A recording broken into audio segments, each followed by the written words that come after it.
En nombre del Padre, del Hijo y del Espíritu Santo. Amén.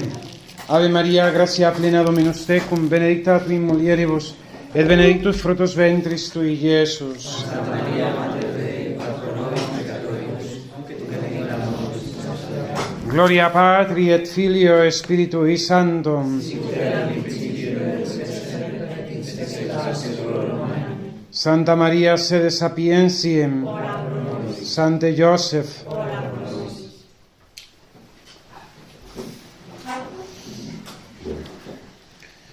Bueno, con el marco de que mañana es la fiesta de San José Artesano y había preparado para el último encuentro esta pequeña plática que al final no pudo darse sobre la historia de la devoción a San José, pues vamos a dedicar este ratito antes de la comida a hacer un repaso histórico acerca de cómo esta devoción a San José, que en un primer momento aparece como oculta, silenciosa, ¿no? En el Evangelio pues no se dice ni una sola palabra de San José, que pronuncie él, lógicamente, y simplemente se dice que era un varón justo y sus acciones en esos misterios de la encarnación del Hijo de Dios. Y cómo ese ocultamiento en la providencia de Dios y en su designio amoroso, en su historia que hace con el hombre, con la humanidad, con la Iglesia, va a ir creciendo hasta la gran explosión de la devoción josefina, que culminará con la consagración, con la proclamación de San José como patrono de la Iglesia Universal por el Papa Pío IX, y que desde aquel momento se han cumplido pues 150 años de esa proclamación, como a partir de ese momento la devoción de San José forma parte, vamos a decir, indispensable, que no se puede perder ni se puede prescindir de ella, de la devoción cristiana y de nuestra devoción y espiritualidad particular. Bien, en el Evangelio, como dijimos, solamente se afirma de San José que era varón justo, ¿no? Y con eso se dice mucho, Pero en los primeros siglos de la historia de la Iglesia tenemos que considerar que lógicamente toda la teología, todo el análisis, toda la reflexión de los padres de la Iglesia se centrará en el misterio y en la persona de nuestro Señor Jesucristo. Y tenemos ahí los grandes concilios donde se tratarán las cuestiones acerca de la persona y la naturaleza del Verbo eterno, ¿no? Del misterio de la encarnación, del misterio de la redención, ¿no? Y San José pues no aparece, vamos a decir, más que cuando se habla de ese misterio de la encarnación como custodio guardián de ese mismo misterio. Será en Oriente, serán los padres orientales sobre todo, aquellos que empiecen a describir, vamos a decir, a enseñar, ¿no? Y a mostrar la figura de San José y su relevancia en la vida cristiana y en los misterios de nuestra fe. Ya en tiempos tempranos, en la iglesia copta, la iglesia propia de la zona de Egipto, con ese rito propio, se daba culto y había una fiesta en honor a San José. Dicen que Santa Elena, en la Basílica de la Santa Cruz, cuando la construye en Jerusalén, dedica un pequeño oratorio a San José, a José el carpintero. Ya en los primeros calendarios coptos se establece una fecha para su fiesta, que sería el 20 de julio. Y finalmente, ya en los siglos VIII y IX, sí que en los griegos, en la iglesia griega y en otras iglesias orientales, hay una fiesta dedicada a San José. ¿Cuándo aparece San José en el mundo occidental, en el mundo latino? Vamos a decir, en lo que es la Europa nuestra, ¿no? De Roma, Francia, Alemania, España, pues ya es a partir del siglo XII. Aunque ya en el siglo IX se hace mención en los martirologios de la figura de San José. Serán los grandes santos de la talla de San Bernardo, de Santo Tomás de Aquino, la misma Santa Gertrudis, Santa Brígida de Suecia, los que vayan hablando y extendiendo, ¿no?, la gran figura de San José. Y será después, por influencia de la extensión de la orden de los padres carmelitas, que tiene su origen en el Oriente y vienen hacia nuestra parte latina, los que vayan a difundir de forma popular la figura y la importancia de San José. Dice el Papa Benedicto XIV: la opinión generalizada de lo aprendido es que los padres carmelitas fueron los primeros en importar desde Oriente hacia Occidente la loable práctica de tributarle un completo culto al glorioso San José. Esta fiesta de San José, instituida primero en la orden carmelita, después también pasará a la orden dominica y va ganando, vamos a decir, el aplauso, la aceptación, el favor de los fieles. Figuras como San Vicente Ferrer en el siglo XV, Pedro de Ailly, San Bernardino de Siena también siglo XV, Gerson, todos ellos harán y desarrollarán todo lo que es los inicios de la teología y la devoción a San José. Este Gerson, que estudia en el Colegio de Navarra de París, creará un oficio propio de los esponsales de San José. Siempre la figura de San José está a la par y va acompañada, ¿no?, de la consideración, la devoción a la Virgen Santísima y a los misterios de la Encarnación. Será a finales del siglo XV, con el Papa Sisto IV, cuando se establezca ya en el calendario romano una fecha para la celebración de San José. Y desde ese momento hasta nuestros días es la gran fiesta de San José, el 19 de marzo.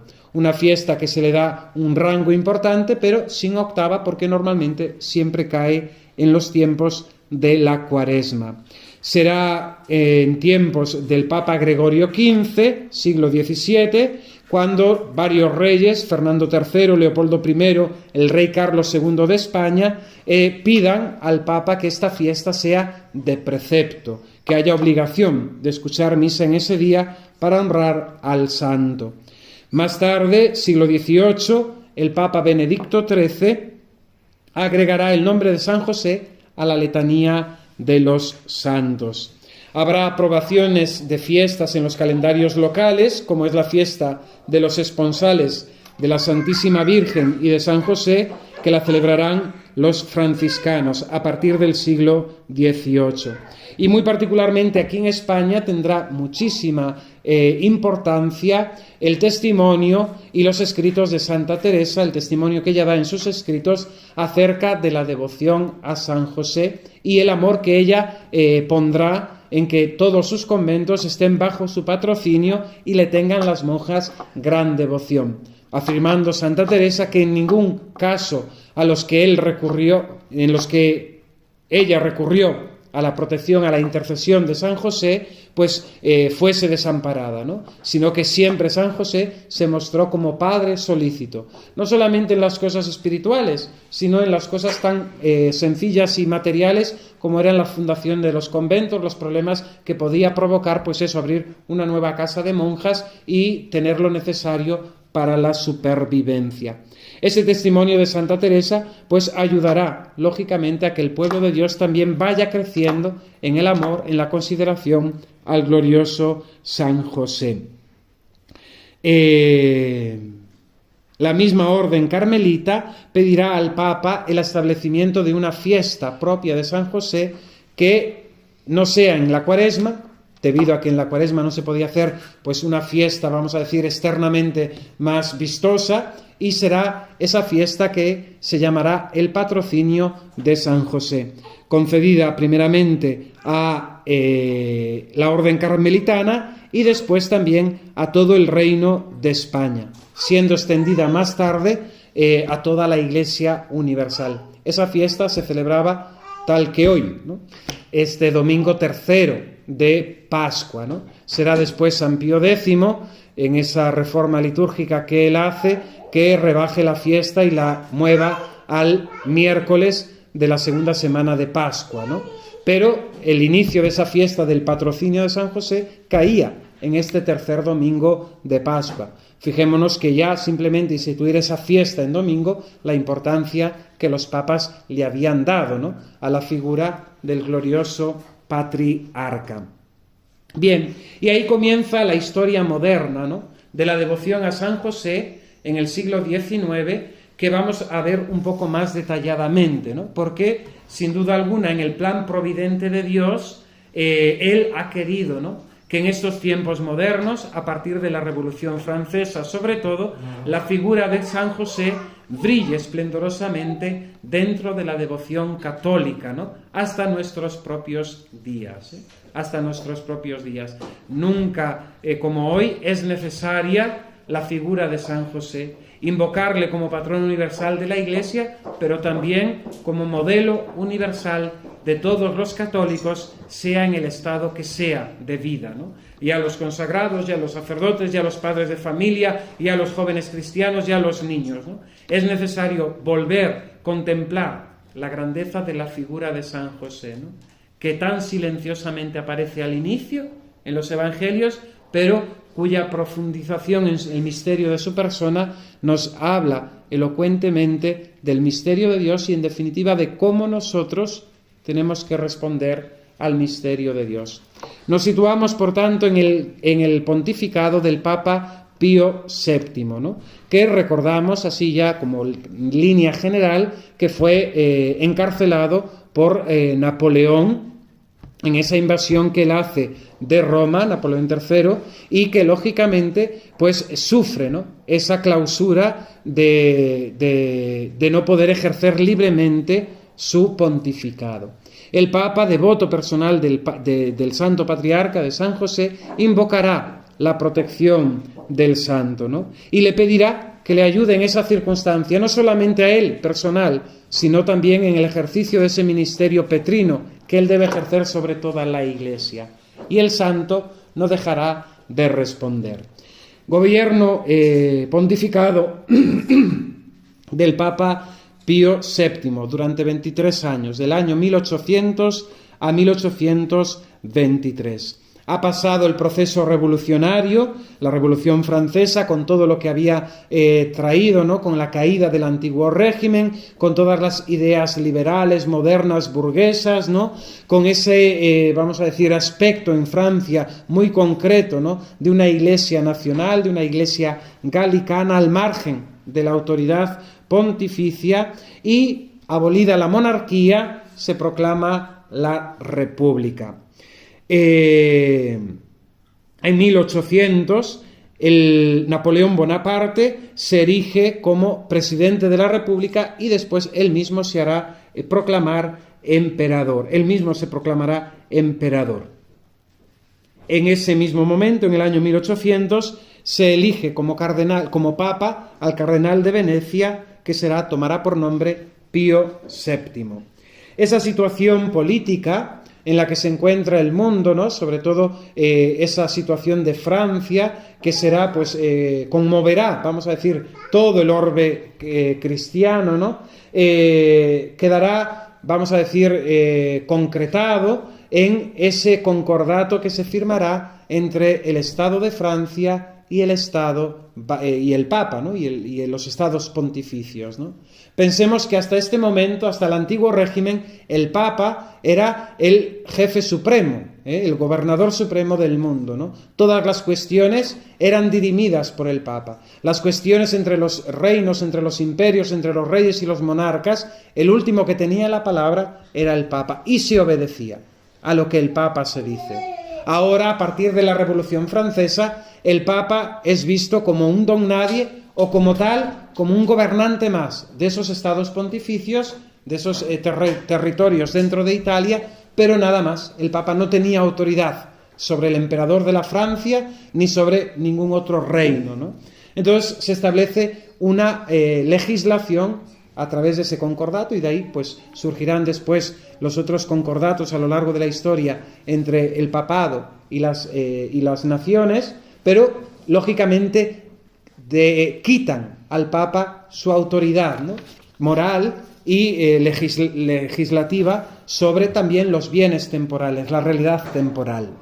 Napoleón intentó hacer de la Iglesia y del propio pontificado instrumento al servicio de sus intereses políticos. Esto ya había pasado. En la época del Imperio Romano había habido emperadores que querían dominar, vamos a decir, utilizar el papado para sus propios intereses. Pero ahora vamos a decir que la repercusión de esta pretensión de Napoleón tiene unas consecuencias mucho más graves, ¿no? Porque también la comunicación es mucho más abierta, es una comunicación mucho más rápida y todo pues tiene unas consecuencias en la vida social de Europa.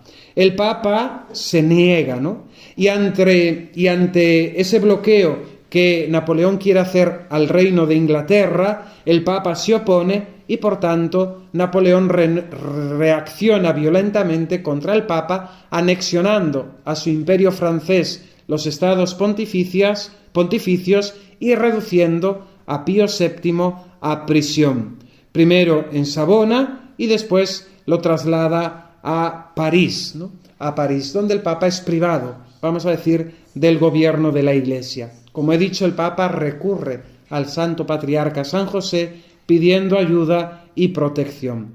Pues justamente en ese año 1815, el Papa, después de esos meses de reclusión, el primer día de la novena de San José, el 10 de marzo de ese año 1815, recibe la libertad, ¿no? La declaración de la libertad, una señal de protección del Santo Patriarca que en la figura del Papa pues tiene toda esa dimensión eclesial universal. Y vamos pasando así hacia el siglo XIX, ¿no? El siglo XIX que se caracterizará por las ideas liberales emanadas de la Revolución Francesa. En definitiva, el liberalismo que enfrenta el poder y la libertad de la persona, del individuo, contra el poder y la autoridad de Dios nuestro Señor. Para nosotros, católicos, lógicamente eso está ordenado. Dios es creador, es Señor, es Rey. Nosotros somos criaturas, nosotros debemos obedecerle. Pero no, en el liberalismo se enfrentan esas dos autoridades, o esas dos libertades, la de Dios y la de la persona humana, ¿no? Entonces la Iglesia tendrá que hacer frente al liberalismo, ¿no? Lo hará particularmente el Papa Gregorio XVI con la encíclica Mirari Vos, ¿no? Y anteriormente se condenará ese grupo francés, l'Avenir, que propugnaba, ¿no?, Dios y libertad, ¿no?, como el lema, pero en definitiva se dejaban llevar por ese error del liberalismo, de que la libertad del hombre en definitiva es absoluta y puede hacer de su vida lo que quiera. Tenemos que pensar también que en esa época del siglo XIX empiezan todas las ideas que encumbran la razón y por tanto también el positivismo, el cientifismo, ¿no?, de Comte, etcétera, etcétera, con también dando origen a todas esas ideas idealistas de Hegel y el inicio del comunismo. Vemos cómo se está creando un mare magnum, ¿no?, de problemática social, donde Dios se ve como un problema, donde la religión, donde la Iglesia se ve como enemigo, ¿no? En medio de todo eso hay que acudir al glorioso San José. Será el Papa Pío IX quien lo proclame patrono y protector de la Iglesia universal. Dice el Papa: los romanos pontífices, nuestros predecesores, para acrecentar y hacer que fuesen cada día más ardientes la devoción y la veneración de los fieles en favor del Santo Patriarca y para exhortarlos a implorar su intercesión cerca de Dios con una confianza sin límites, no dejaron pasar ocasión alguna favorable de dar nueva y mayor publicidad a este culto.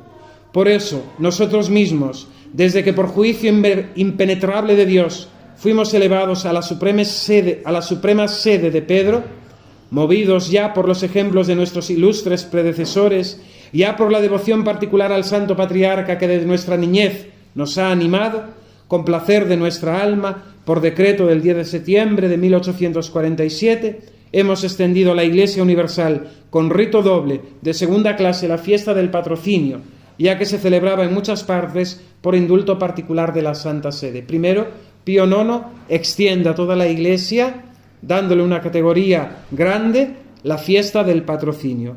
Y después es el Papa con el pontificado más largo. Después de su largo pontificado, él pierde los estados pontificios, bueno, se los quitan con la unificación italiana. Él es el que define el dogma de la Inmaculada, él es el que convoca el Concilio Vaticano I, que hará esa declaración acerca de la infalibilidad pontificia y establecerá también en ese documento Dei Filius las relaciones entre fe y razón. Un gran papa de la historia de la Iglesia y que tristemente pues no ha entrado, ¿no?, dentro de ese favor indulgente de las últimas canonizaciones, ¿no? Siendo un gran papa y siendo un hombre santo, ¿no?, pues sigue en esa categoría de beato, ¿no? Quizás porque no nos interesa mucho lo que el Papa hizo, ¿no?, en contra del liberalismo y de todas estas ideas que hoy tristemente pues están en la conciencia de muchos, incluso dentro de los mismos pastores. El Papa Pío IX condena los principios liberalistas con la encíclica Quanta Cura, de la que emana ese documento, el Syllabus, tan nombrado, donde se anatemiza la absoluta autonomía de la razón, el naturalismo religioso, el diferentismo, el materialismo, los ataques contra el matrimonio y la defensa del divorcio. Un año antes del Concilio Vaticano I, 1869, el Papa Pío IX recibe más de 500 solicitudes, cartas de los obispos del mundo entero para que reconozca, para que proclame a San José patrono de la Iglesia universal. Será curioso que una de las últimas firmas de esa carta será la del Papa León XIII, el cardenal Pecci. El 8 de diciembre de 1870, aniversario de la apertura del concilio, el Papa publicó el decreto Quemadmodum Deus, en el que proclama a San José patrono de la Iglesia universal. El Papa Pío IX quiso que ese nombramiento, esa proclamación se hiciera al mismo tiempo en las 4 basílicas principales de Roma, ¿no?, representando a todo el orbe cristiano: San Pedro, Santa María la Mayor, San Juan de Letrán y San Pedro del Vaticano. Escogió la fecha de la Inmaculada Concepción, el 8 de diciembre, ¿no?, para marcar esa relación del misterio de Cristo con el misterio de María, con el misterio de San José y con el misterio de la Iglesia. Subrayaba así los lazos que existen por voluntad de Dios entre San José, entre la Virgen María, entre la Iglesia del cielo, entre la Iglesia de la tierra, entre la Eucaristía y la santificación de todo el pueblo santo de Dios. Los motivos que el Papa da en su decreto para esta proclamación es que, lógicamente, San José es escogido entre todos los santos y entre todos los hombres de la historia para una misión concreta y única: custodiar los inicios de los misterios de la redención, entregándosele así a las 2 personas más queridas por Dios nuestro Señor, la Virgen Santísima y nuestro Señor Jesucristo. Es un hecho, dice el Papa, que la Iglesia siempre ha honrado a San José con la Virgen María, y siempre en circunstancias inquietantes, siempre la Iglesia ha recurrido a su protección. Dice el Papa: el ilustre patriarca, el bienaventurado San José, fue escogido por Dios prefiriéndolo a cualquier otro santo, para que fuera en la tierra el castísimo y verdadero esposo de la Inmaculada Virgen María y el padre putativo de su Hijo único, con el fin de permitir a José que cumpliera a la perfección un encargo tan sublime. Dios lo colmó de favores absolutamente singulares, ¿no? Esto es importante. Dios lo colmó de favores absolutamente singulares y los multiplicó abundantemente. Por eso es justo que la Iglesia Católica, ahora que José está coronado de gloria y de honor en el cielo, lo rodee de magníficas manifestaciones de culto y que lo venere con una íntima y afectuosa devoción. Bien, pues con esta proclamación por el Papa de San José como patrono de la Iglesia universal, será también el siglo XIX un momento de fervor, de gran extensión de la devoción al santo y sobre todo donde muchas congregaciones, institutos, asociaciones, parroquias, todo se ponga bajo el patrocinio y tenga a San José como modelo de vida cristiana. En Italia será Don Bosco, ¿no? San Juan Bosco, el que extienda bajo la orden salesiana también este patrocinio y esta devoción a San José. San Leonardo Murialdo, fundando la congregación bajo el título de San José, conocida como los Josefinos de Murialdo, ¿no? Dice Pablo VI cuando canonizó a este santo, a San Leonardo: resplandece entre los santos con la luz más viva aquel gran santo que conmemoramos hoy, el glorioso esposo de la Divina Madre, San José. La gloria a la que en el curso de la vida mortal fue levantado por Dios es tan sublime, y los ejemplos que dejó de la más perfecta virtud y santidad son tan luminosos que el que tiene que elogiarlos no acierta a pensar qué consideración pueda ser la más provechosa para sus oyentes, aquella que te arrebata en un santo entusiasmo de admiración, a la que te invita y empuja a la imitación de sus virtudes, o la que te o la que te infunde en el alma una santa confianza de que un santo tan glorificado por Dios en la tierra será también de Dios plenamente oído en el cielo, ¿no? En definitiva, podemos resumir en este texto de Pablo VI diciendo de San José nunquam satis, ¿no? Como de la Virgen Santísima, ¿no? De San José nunca diremos suficiente, menos que la Virgen Santísima, pero más que cualquier otro santo o que los mismos santos juntos. El cardenal Newman en Inglaterra, del oratorio de San Felipe Neri, será también un gran, difusor de la devoción a San José, en su libro Belén o el misterio de la Santa Infancia. En Francia, Enrique Ramier será también el segundo fundador del apostolado de la oración, y será él el que en su libro El apostolado de la oración exprese la grandeza de la figura y tarea de San José como modelo de todo apostolado. San José es el jefe de la Sagrada Familia. El Papa es el jefe de la Iglesia, pues Jesús y María están subordinados a José. La Iglesia aparece ya toda entera. La Iglesia es un gran cuerpo del que Jesús es la cabeza y los fieles los miembros, y todos los miembros del cuerpo místico de Jesús deben nacer y nacen espiritualmente de María. Un mismo título, jefe de la Iglesia, es pues apropiado a San José y al Papa, aunque en sentidos diferentes. San José fue en el verdadero sentido jefe de Jesús. El Papa no lo es en absoluto. El Papa no es más que el jefe visible de los miembros místicos de Jesucristo. San José no estaba investido de ninguna autoridad espiritual respecto a Jesús y María. No es como formando el cuerpo de la Iglesia que Jesús y María estaban subordinados a José, sino más bien como miembro de su familia de Nazaret. El Papa ejerce, por el contrario, una autoridad espiritual respecto a los miembros del cuerpo místico de Cristo. La Virgen misma ha reverenciado en la persona del primer Papa, San Pedro, esta autoridad de jefe espiritual que ella no pudo reverenciar en San José. La misma Santa Teresita de Jesús, acogiendo, ¿no?, las enseñanzas de su madre, Santa Teresa de Ávila, Santa Teresa de Jesús, manifestará también su devoción al santo. Pedí también a San José, dice Santa Teresita, que fuera mi custodio. Mi devoción hacia él desde la infancia era una misma cosa con mi amor a la Santísima Virgen. Todos los días rezaba la oración: oh San José, Padre y protector de las vírgenes. Parecíame ir muy protegida y a cubierto de todo peligro. El siglo XIX será también una época de extensión de esta devoción y florecimiento en nuestra España, ¿no? Y muy particularmente en la región de Cataluña, ¿no?, donde, vamos a decir, el monumento que recoge, ¿no?, toda esta explosión de devoción a San José será la construcción de la Sagrada Familia, de la Basílica del Templo Expiatorio de la Sagrada Familia, ¿no?, como gesto, ¿no?, y como manifestación de esta devoción al santo, ¿no?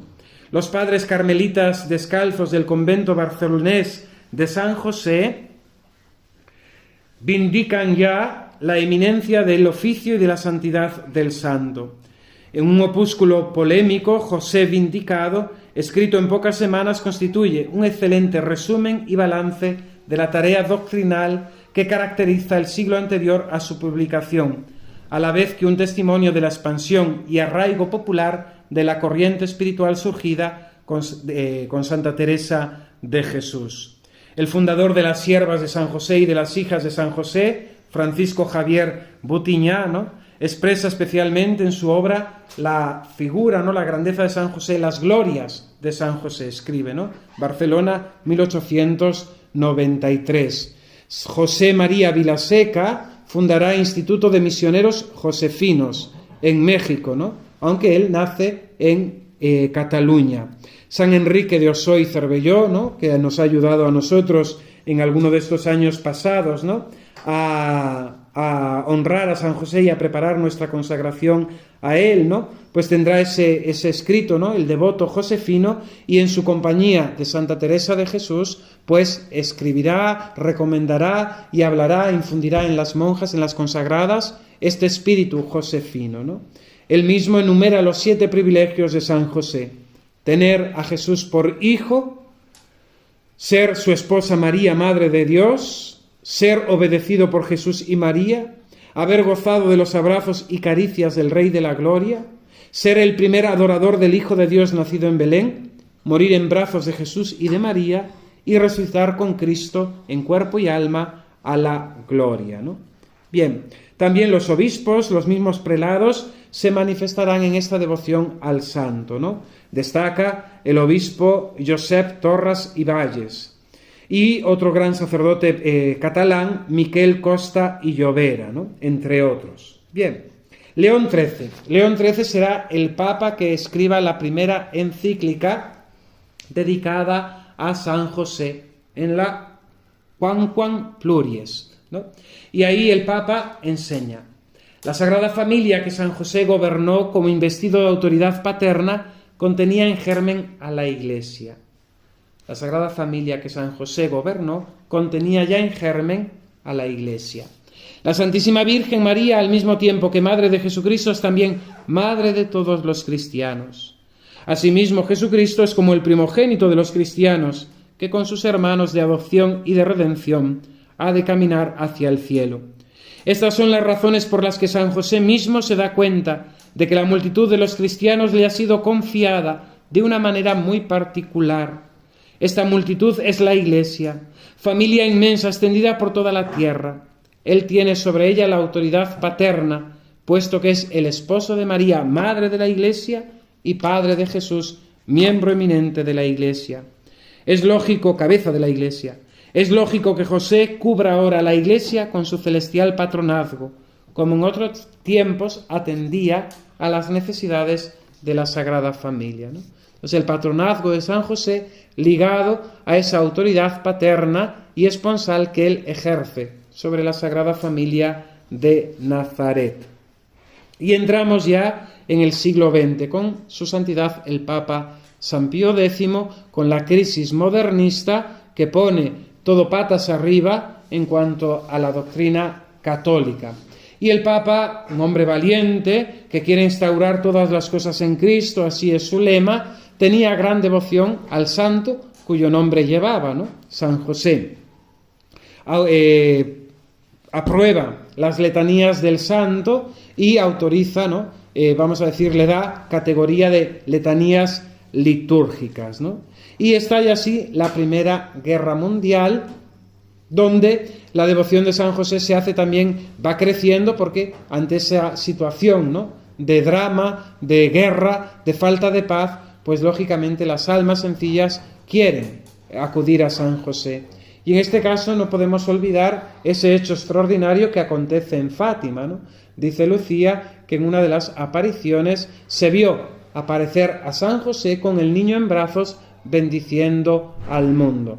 Vemos y sabemos, conocemos la importancia que esas revelaciones privadas de Fátima tienen para la Iglesia, para la historia de la Iglesia moderna, ¿no? Y cómo la figura de San José sobre el cielo, sobre el firmamento, bendiciendo el mundo y bendiciendo a las almas con su Hijo en brazos, pues lógicamente nos manifiesta su importancia y relevancia en estos últimos momentos de la historia, en estos últimos tiempos. Estalla la Primera Guerra Mundial, se hacen los tratados de Versalles, pero la Iglesia pues va perdiendo autoridad en el sentido de que no se cuenta con ella en ese, vamos a decir, en esa plataforma, en esa discusión mundial entre las naciones, ¿no? Cada vez el Papa se le da una autoridad espiritual, pero se relega de toda actividad, de toda autoridad temporal, ¿no? El mismo Papa Benedicto XV publica un motu propio para celebrar los 50 años de la declaración del patronazgo de San José, y él mismo establecerá la fiesta de la Sagrada Familia, que también tendrá una extensión grandísima, ¿no?, en toda esa época, ¿no? Por decir una anécdota, ¿no?, en mi parroquia, por ejemplo, había una campana en el campanario que se había comprado expresamente para tocarla solamente en la fiesta de San José, de la Sagrada Familia, ¿no? La importancia que se le da y el relieve que adquiere, ¿no?, la devoción a la Sagrada Familia en un momento en que se introduce, pues, las ideas del matrimonio civil, las ideas del divorcio, etcétera, etcétera. El pontificado de Pío XI será una época de expansión, ¿no?, y de florecimiento de la acción católica, del cristianismo, de prestigio de la Santa Sede, y será la primera época, ¿no?, donde se firmen esos concordatos, llegando también a crearse la ciudad-estado del Vaticano, que desde tiempos de Pío IX pues estaba sin resolver. El Papa estaba cautivo en el Vaticano, como un refugiado dentro de una cárcel, pero no tenía esa libertad que finalmente en el año 29 se le dará, firmándose concordato con el Reino de Italia y teniendo una potestad temporal también sobre un territorio mínimo, como es la Ciudad del Vaticano, pero dándole una libertad a nivel internacional política al Papa y a todos sus colaboradores. En esa época, principios del siglo XX, tenemos las revoluciones comunistas, con todo ese ataque furibundo, ¿no?, a la fe cristiana y a los cristianos. Pensemos en México, ¿no?, con los cristeros, pensemos en Rusia también, ¿no?, con toda esa matanza. Y aunque en Rusia es cierto que la Iglesia ortodoxa supo capear bien esos tiempos y sobrevivir a la persecución comunista, no podemos olvidar que el comunismo, su primer principio político es un principio teológico: Dios no existe, ¿no? Entonces, Dios no existe, entonces hagamos nosotros nuestro paraíso terrenal, ¿no? Pero su primer principio es un principio teológico. Dios no existe, es una afirmación teológica, ¿eh? Y por eso ese odio a la fe, ese odio a la religión, ese odio muy concreto a la Iglesia, ¿no?, que hoy, tristemente, pues es palpable, ¿no? Aquello de la Virgen Santísima: si el Papa no consagra a Rusia a mi Inmaculado Corazón, Rusia extenderá sus errores, es lo que vivimos actualmente, ¿no? Parece que vivimos en un mundo capitalista, en un mundo progre, en un mundo liberal, pero realmente estamos en un régimen totalitario y comunista, donde el pensamiento ideológico predominante es este mundo construido sin Dios, al margen de Dios y como enemigos de Dios. Concilio Vaticano II. Me salto esto de Pío XI por no alargarnos, ¿no? Pero bueno, en este sentido vale la pena, porque mañana es la fiesta. El Papa Pío XII instituye la fiesta de San José Artesano, San José Obrero, ¿no?, queriendo catolizar, evangelizar esa fiesta pagana del comunismo del Día del Trabajo, ¿no? Era una regla pastoral ya dictada en la antigüedad, ¿no? El mismo Papa San Gregorio, en su regla pastoral, establece, ¿no?, aquellos misioneros que manda a las islas británicas, ¿no?, que aquello que encuentren salvable de las tradiciones de esos pueblos, ¿no?, lo cristianicen, lo bauticen, vamos a decir, ¿no?, y lo lleven hacia la verdadera fe, ¿no? Y aquello que sea irreformable, ¿no?, que no tenga posibilidad, que lo destruyan, ¿no? En este sentido, el Papa Pío XII, ¿no?, siguiendo esa misma regla pastoral, pues quiere e instituye esta fiesta, y fijaos con qué categoría, ¿no?, de primera clase, la fiesta de San José Artesano. Se suprime la fiesta del patrocinio de San José, pero queda recogida, vamos a decir, en la fiesta de San José Obrero, ¿no?, que es, para decir un poco, la solemnidad de la Pascua para celebrar al glorioso patriarca, ¿no? Pío XII, San Pío XII, no, Pío XII, sí, santo, pero todavía no, canonizado, ¿no? Hablará muy frecuentemente, ¿no? Es un papa que continuamente discursos, radiomensajes, documentos, etcétera, cartas, hablará continuamente de San José a todos, a los obreros, a los matrimonios, a los cristianos militantes, a los estudiantes, a los niños, a los religiosos, a los sacerdotes, siempre poniendo a San José, ¿no? Siempre poniendo a San José como modelo, ¿no? El patronazgo de San José, dice el Papa Pío XII, no es una hermosa fórmula teológica o una piadosa apelación, sino una verdad fundamental. José, igual que María, está íntimamente unido a la doctrina del cuerpo místico de Cristo, que es la Iglesia del cielo y de la tierra. Bien, vemos cómo la devoción a San José ha llegado, ¿no?, a una grandeza tremenda, ¿no?, en toda la Iglesia. Se convoca el Concilio Vaticano II y el Papa Juan XXIII, devotísimo de San José, dice él, ¿no?, decía él, siendo cardenal, que amaba mucho a San José hasta el punto que no sabía empezar su jornada ni terminarla sin que su primera palabra y su último pensamiento se dirigieran a él, ¿no? Pues el Papa pone bajo el patrocinio de San José y la protección el Concilio Vaticano II, pero viene todo lo que ya sabemos, ¿no? En nombre de ese falso espíritu del concilio empieza a haber un resurgimiento de lo que podríamos llamar el neomodernismo, ¿no? Ese modernismo condenado por San Pío X, pero que lógicamente viene nuevamente y se expande rapidísimamente por toda la Iglesia en nombre de un falso espíritu del concilio, un espíritu que el concilio no tiene, un espíritu